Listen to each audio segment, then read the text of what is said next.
नमस्कार दोस्तों, एक बार फिर से आप सभी का स्वागत है। आइए देखते हैं इग्नू का जो एमए हिंदी प्रोग्राम है जिसका कि कोड है एमएचटी, उसका असाइनमेंट देखते हैं। जो कि दिसंबर में परीक्षा देने जा रहे हैं उनके लिए ये असाइनमेंट जमा करना महत्वपूर्ण है अक्टूबर से पहले।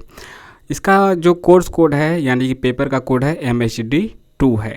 ठीक, आइए देखते हैं कि क्या क्वेश्चन है। 100 नंबर का पेपर है और असाइनमेंट ज़रूर जमा करें और इसके साथ ही 15 अक्टूबर से पहले आप अपना टर्म एंड एग्ज़ाम फॉर्म भी ज़रूर भर दें, जहाँ पे उसका पर पेपर का कितना रुपया लग रहा है, 200 रुपये। 4 पेपर देंगे तो 800, 5 देंगे तो 1000।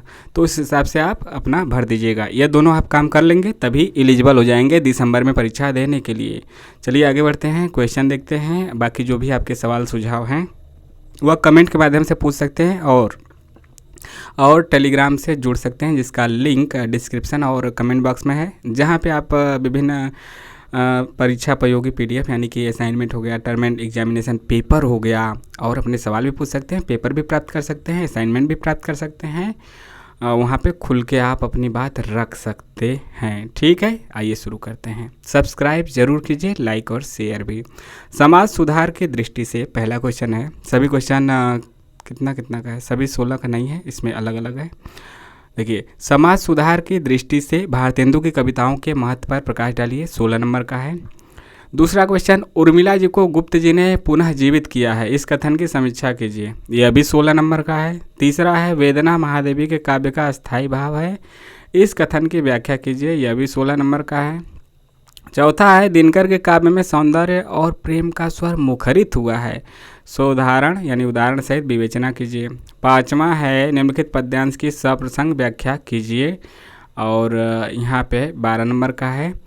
12 नंबर का है, 16 16 16 16 16 चौके 64, 64 और 12 3 36, इधर हो जाएगा तो हो जाएगा 100 नंबर। तो यहाँ पे देखिए क में क्या दिया है, पद्यांश की सप्रसंग व्याख्या करना है, यानी संदर्भ लिखना है कि यह किस कविता से या फिर किस नाटक, किस कहानी से लिया गया है, किस विधा से लिया गया है, और इसके रचयिता कौन है, लेखक कौन है।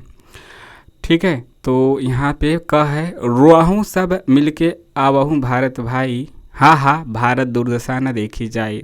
सबके पहले जे ही ईश्वर धन भल दीनो, सबके पहले जे ही सभ्य विधाता कीनो, सबके पहले जो रूप रंग रस भीनो, सबके पहले विद्या फल जिन गही लीनो, अब सबके पीछे सोई परत लखाई, हा भारत दुर्दशा न देखी जाए।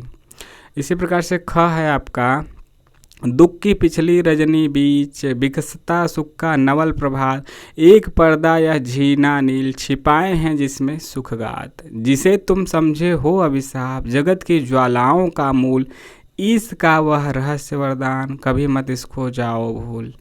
इसी प्रकार से ग है, और बड़ा कर लेते हैं। ग है, हमारे निज सुख दुख निश्वास, तुम्हें केवल परिहास, तुम्हारी ही विधि पर विश्वास, हमारा चिर आश्वास आए अनंत हृतकंप, तुम्हारा अविरत स्पंदन सृष्टि सिराओं में संचारित करता जीवन, खोल जगत के सशत नक्षत्रों से लोचन, भेदन करते अहंकार तुम जग का क्षण, सत्य तुम्हारी राज्य यष्टि सम्मुख न त्रिभुवन, भूप अकिंचन अटल शास्ति नित करते पालन।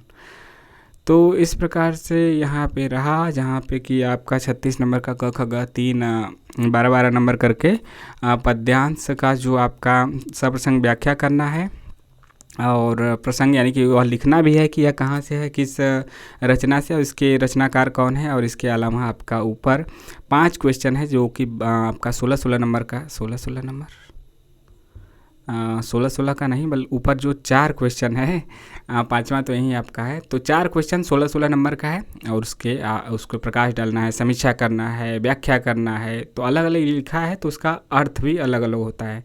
प्रकाश डालना है, समीक्षा करना है, तो आपको समीक्षा करने का मतलब कि उसको अच्छाइयाँ बुराइयाँ यह भी बताना है, और इसके अलावा आपको व्याख्या करना है। तो व्याख्या में आप जानते हैं कि सभी चीज़ों को उसमें हमें लेके चलना है, अर्थ भी बताना है, उसका व्याख्या भी करना है कि इस प्रसंग में कहा गया वो बताना है, और इसमें उदाहरण सहित इसकी विवेचना करना है।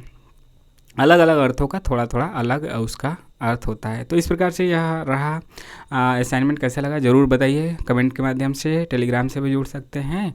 और मिलते हैं नेक्स्ट वीडियो में। जय हिंद जय भारत। सब्सक्राइब जरूर कीजिए और अपने जो भी सवाल हैं वह पूछते रहिए।